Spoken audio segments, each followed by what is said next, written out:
Hello and welcome to our Mr. Coder tutorial channel. So today we will learn how to write unit test in C#. Writing a test case is always an important part of software testing. Testing software is always a real challenge for developers and testers because many types of test cases exist and also come in so many different shapes and sizes. In order to learn how to write good test cases, we must first understand what is a test case and why do we need it. Later, we will learn how to write unit test using C# language. So, what do you mean by a unit test? So, in the software development process, unit tests basically test individual parts. That is nothing but parts of code. We also call it as unit, and these are mostly methods. And then we make it work as expected by programmer. So a unit test is a code written by any programmer which tests small piece of functionality of big programs. And performing unit tests is always designed to be simple. A unit in this sense is the smallest component of the large code part that makes sense to test.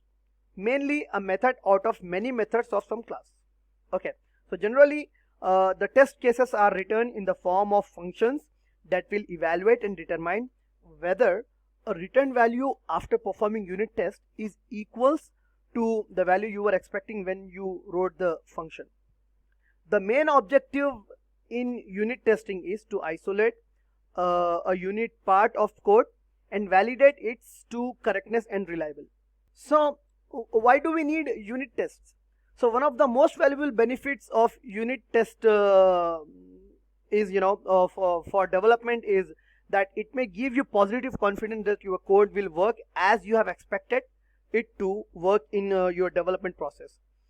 Unit tests always give you the certainty that it will lead to a long-term development phase because with the help of unit tests you can easily know that your foundation code block is totally dependable on it. There are few reasons that can give you a basic understanding of why a developer needs to design and write out test cases to make sure major requirement of a module are being validated during testing. So unit testing can increase confidence and certainty in changing and maintaining code in the development process. Unit testing always has the ability to find problems in early stages in the development cycle.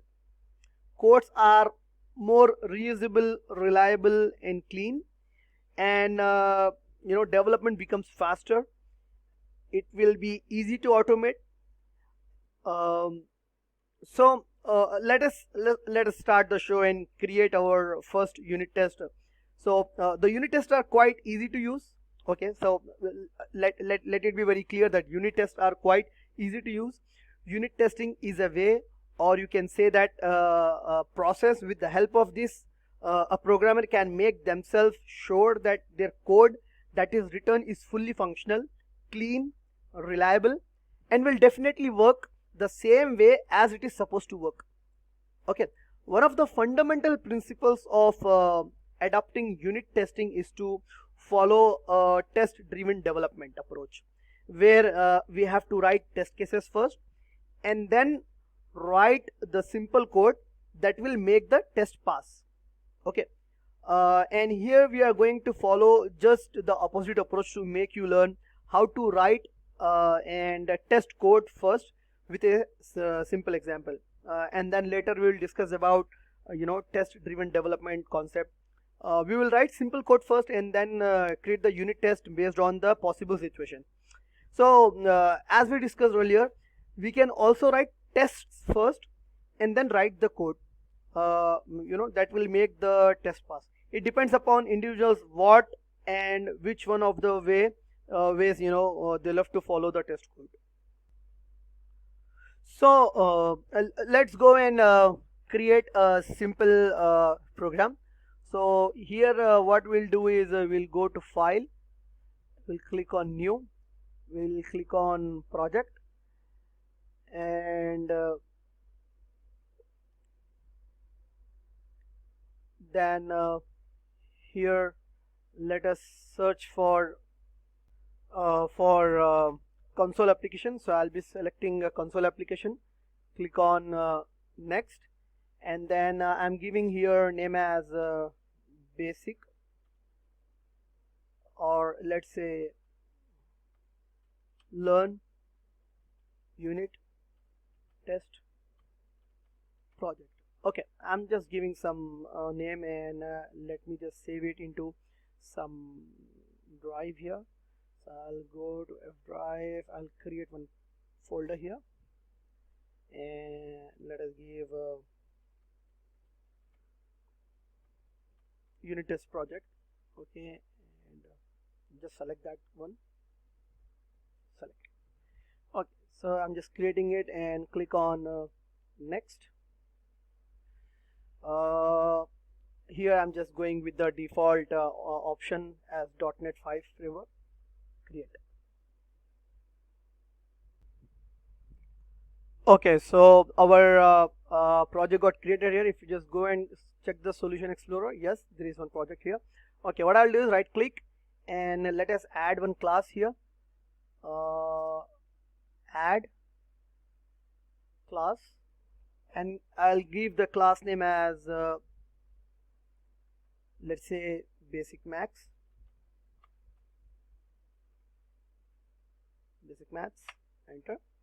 And within this class we are going to create some methods. Okay, so I'll say public double add, and let me just give parameters inside here, and I'll say double num1 comma double num2. Okay, and I'll say return num1 plus num2. Okay, and I'll just copy it. Control V, and here I'll give name as subtract.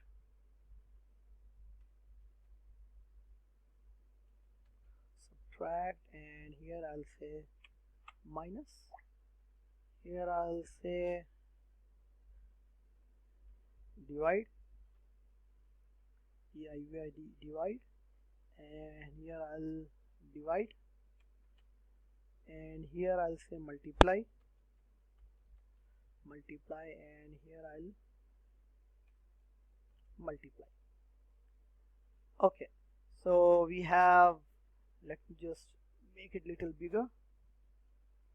Right, so we have a class called basic maths, and within basic maths class, I have added a few methods: add, subtract, divide, multiply. Okay, so the next part of our discussion we'll discuss in our next video. Until then, thank you and goodbye.